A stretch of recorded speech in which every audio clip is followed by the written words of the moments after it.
अस्सलाम वालेकुम, सत श्री अकाल दोस्तों। मैं अहमद रज़ा और मैं इस टाइम बैठा हाँ गुरुद्वारा पंजा साहिब हसन अब्दाल। गुरुद्वारा पंजा साहिब हसन अब्दाल के अंदर विसाखी दी तकरीबात शुरू हो चुकी हैं और इत्थे देशा विदेशों तो मुख्तलिफ सिख यात्री इत्थे तशरीफ लिया चुके हैं।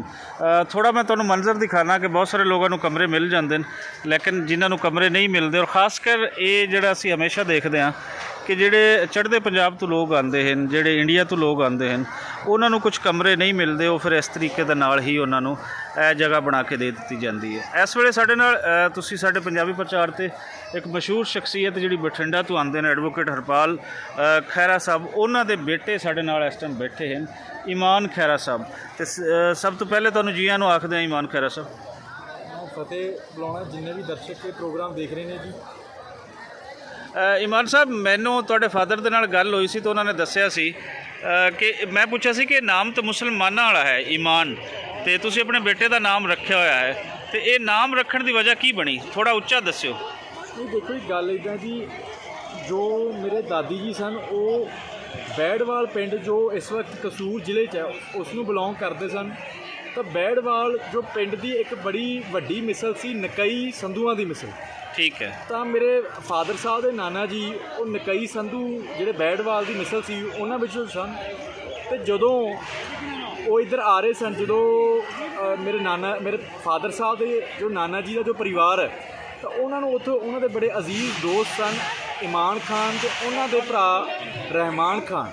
तो उन्होंने बड़ी जो कतलोगार जो गदर जो मचिया होया सी 1947 वक्त जी जी, तो बड़े लोग मरे, घट्टो घट्ट भी 10 लाख बंदे का जो कतल होया सी।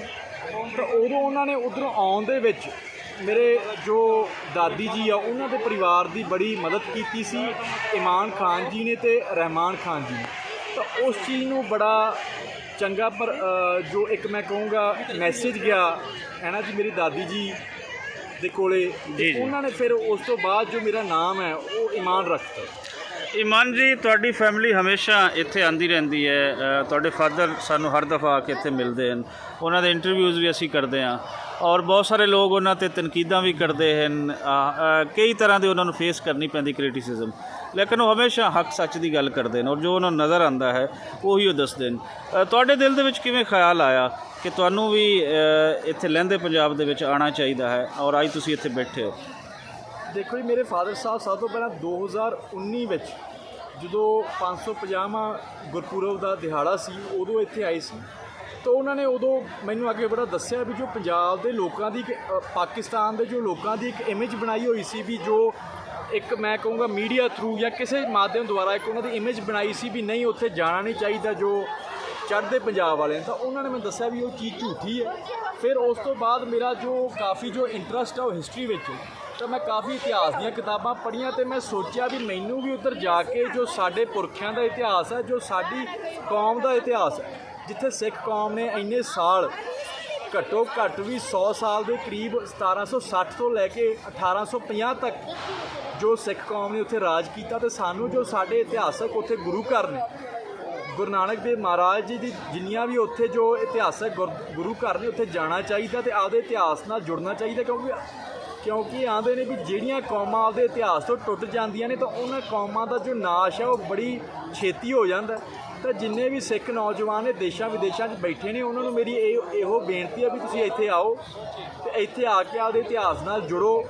शेरे पंजाब सरकार खालसा दियां जो इत्थे निशानियां ने वो देखो, तो ਜਿਹੜੇ ਲੋਕਾਂ ਨਾਲ ਸਾਡਾ ਵਾਕਈ 9 ਮਾਸ ਦਾ ਰਿਸ਼ਤਾ ਉਹ ਇਸ ਲਹਿੰਦੇ ਪੰਜਾਬ 'ਚ ਵਸਦੇ ਨੇ। ਤਾਂ ਇਹ ਕੋਈ ਆਪਦੇ ਮਨ ਵਿੱਚ ਕੋਈ ਇਹੋ ਜਿਹਾ ਝੂਠਾ ਕੋਈ ਮੈਂ ਕਹੂੰਗਾ ਕੋਈ ਭਰਮ ਬਣਾ ਕੇ ਨਾ ਰਹੋ।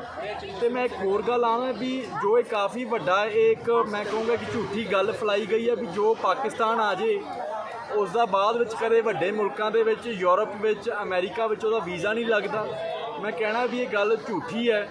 मेरे एक बहुत ही ज़्यादा अजीज़ मित्र बने ने एहसान राशिद संधू, वो इधरों पाकिस्तान च ने, तो वो मैनू न्यूयॉर्क विच अमरीका विच मिले सन। तो उत्थों मैं सोचा भी जे पाकिस्तान के बंदे अमरीका कनेडा आस्ट्रेलिया जा सकते हैं ਤਾਂ ਜੇ ਅਸੀਂ ਜੋ ਚੜ੍ਹਦੇ ਪੰਜਾਬ ਵਾਲੇ ਹਾਂ, ਜੇ ਉਹ ਪਾਕਿਸਤਾਨ ਆ ਜਾਾਂਗੇ ਸ਼ਰਧਾਲੂ ਵੀਜ਼ੇ ਤੇ, ਤਾਂ ਫਿਰ ਸਾਡਾ ਵੀਜ਼ਾ ਕਿਉਂ ਨਹੀਂ ਲੱਗੂਗਾ ਕੈਨੇਡਾ ਅਮਰੀਕਾ ਦਾ? ਇਹ ਕੂੜ ਪ੍ਰਚਾਰ ਕੀਤਾ ਜਾ ਰਿਹਾ ਵੀ ਜਿਹੜੇ ਇੱਕੋ ਪੰਜਾਬੀ ਮਾਂ ਬੋਲੀ ਦੇ ਜਿਹੜੇ ਦੋ ਪੁੱਤਰ ਨੇ ਉਹਨਾਂ ਨੂੰ ਇੱਕ ਦੂਜੇ ਤੋਂ ਨਿਖੇੜਿਆ ਜਾ ਸਕੇ, ਤੇ ਜੋ ਸਾਂਝ ਬਣਨੀ ਚਾਹੀਦੀ ਸੀ ਉਹ ਨਾ ਬਣ ਸਕੇ।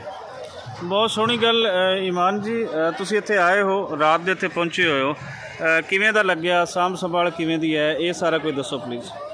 ਦੇਖੋ ਜੀ, ਇੱਥੇ ਇਹ ਜੋ ਡਾਟਾ ਉਹ ਕਹਿੰਦਾ ਵੀ 2200 ਤੋਂ ਉੱਪਰ ਜੋ ਸ਼ਰਧਾਲੂ ਆਏ ਨੇ, ਤੇ ਇੱਥੇ ਪੰਜਾ ਸਾਹਿਬ ਰਾਤ ਆਏ ਸੀ, 3-4 ਗੱਡੀਆਂ 'ਚ ਆਏ ਸੀ, ਟੋਟਲ 3 ਜਥੇ ਆਏ ਸੀ ਜੀ। ਤੇ ਉਹ ਦੇਖੋ ਜੀ, ਜਦੋਂ ਆਪਾਂ ਕਿਸੇ ਸ਼ਰਧਾਲੂ ਯਾਤਰਾ ਤੇ ਜਾਂਦੇ ਆ ਤਾਂ ਉੱਥੇ ਖੱਜਲ ਖੁਆਰੀ ਤਾਂ ਜ਼ਰੂਰ ਹੁੰਦੀ ਆ, ਪਰ ਜਿੰਨੇ ਵੀ ਇਹ ਪਾਕਿਸਤਾਨ ਸਰਕਾਰ ਦੁਆਰਾ ਤੇ ਜੋ ਪਾਕਿਸਤਾਨ SGPC ਦੁਆਰਾ ਜੋ ਇੰਤਜ਼ਾਮ ਕੀਤੇ ਗਏ ਨੇ ਉਹ ਕਾਫੀ ਬਹੁਤ ਵਧੀਆ ਨੇ ਜੀ। ਤੇ ਪਰ ਜੋ ਸੰਗਤ ਕਾਫੀ ਜ਼ਿਆਦੀ ਹੈ, ਤਾਂ ਮੈਨੂੰ ਲੱਗਦਾ ਵੀ ਇੰਤਜ਼ਾਮ ਥੋੜ੍ਹੇ ਜਿਹੇ ਜ਼ਿਆਦਾ ਜੇ ਹੋਰ ਹੋ ਜਾਂਦੇ ਤਾਂ ਜਿਹੜੀ ਸੰਗਤ ਇੱਥੇ ਟੈਂਟਾਂ 'ਚ ਰਹਿ ਰਹੀ ਹੈ ਤਾਂ ਉਸ ਨੂੰ ਵੀ ਕਾਫੀ ਸੁਖਾਲਾ ਹੋ ਜਾਣਾ ਸੀ। ਪਰ ਜੋ ਓਵਰਆਲ ਜੋ ਪ੍ਰਬੰਧ ਕਾਫੀ ਵਧੀਆ ਨੇ ਜੀ। ਬਹੁਤ ਸ਼ੁਕਰੀਆ ਇਮਾਨ ਸਿੰਘ ਖਹਿਰਾ ਜੀ, ਤੁਹਾਡੇ ਨਾਲ ਅੱਗੇ ਤੋਂ ਵੀ ਗੱਲਬਾਤ ਹੋਏਗੀ। ਬਹੁਤ ਸ਼ੁਕਰੀਆ, ਧੰਨਵਾਦ ਕਰਦੇ ਹਾਂ।